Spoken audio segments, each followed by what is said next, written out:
بسم اللہ الرحمن الرحیم۔ قرآن کریم میں اللہ تعالیٰ نے ایک دعا ارشاد فرمائی ہے، ربنا آتنا فی الدنیا حسنۃ وفی الآخرۃ حسنۃ وقنا عذاب النار۔ اے ہمارے رب، ہم کو دنیا میں حسنہ دے اور آخرت میں بھی حسنہ دے اور جہنم کے عذاب سے ہمیں بچا۔ اس کا مطلب کچھ لوگ یہ سمجھتے ہیں کہ ہم کو ربنا آتنا فی الدنیا حسنہ یعنی دنیا کی حسنہ یہ سمجھتے ہیں کہ مالی خوشحالی ہونی چاہیے، صحت و تندرستی ہونی چاہیے، یعنی جو میں چاہتا ہوں وہ سب کچھ مجھے ملتا چلا جائے یہاں پہ،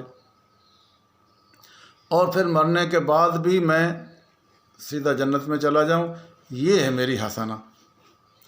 جبکہ یہاں حسنہ سے مراد یہ نہیں ہے۔ دنیا کی حسنہ کیا ہے؟ ربنا آتنا فی الدنیا حسنہ، اے میرے پروردگار مجھے دنیا کی حسنہ عطا فرما۔ دنیا کی حسنہ در حقیقت کیا ہے؟ وہ خدا کی سچی معرفت حاصل ہو اور دین کو اس کے صحیح مفہوم کے ساتھ سمجھ سکے،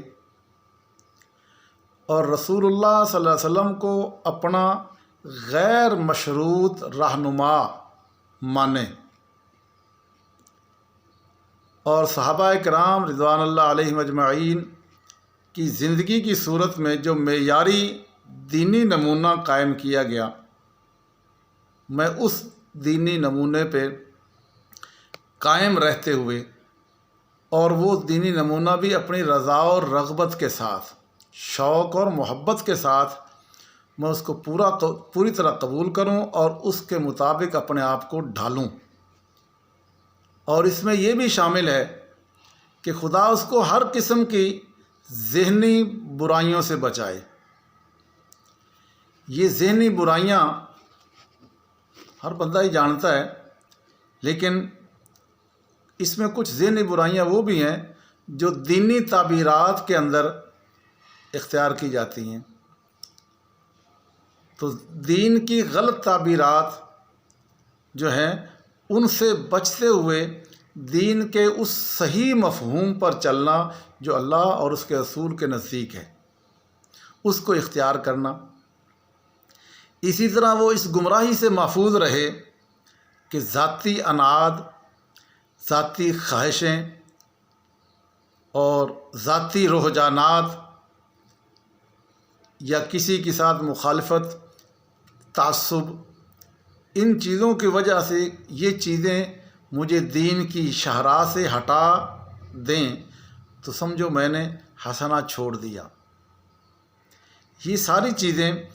گمراہی اور ذہنی اپنی سوچ کی تعبیرات جو میں سمجھاؤں، بس میں سمجھوں یہی حرف آخر ہے اور سب غلط ہیں، یہ ذہنی گمراہی ہے، کیونکہ ہر ایک کو اللہ تعالیٰ نے سوچ دی ہے، تو اس کے مطابق جو صحابہ کرام کی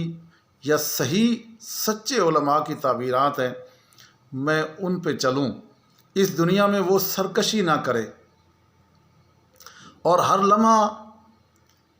اس ذہنیت اور اس سوچ کے ساتھ رہے جہاں سے بھی مجھے حق اور صحیح بات ملے گی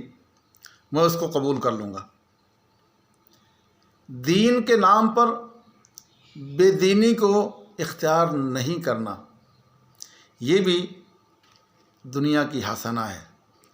اب یہ ہے وہ ربنا آتنا فی الدنیا حسنہ جو ہے،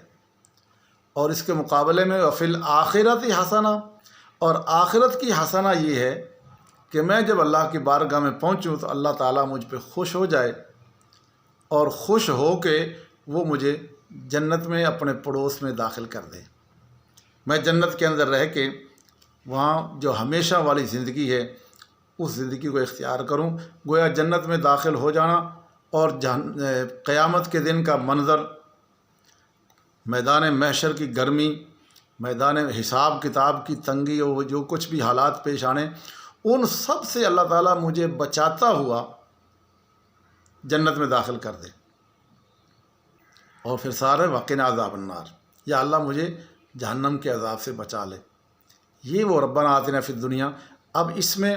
اچھا دوسری، دنیا کے اندر رہتے ہوئے ہمیں کوئی مصیبت کوئی پریشانی، ہمارے نزدیک یہ ہے کہ ہم سمجھتے ہیں حسنہ کے کہ ہمیں کوئی پریشانی کوئی مصیبت نہ آئے،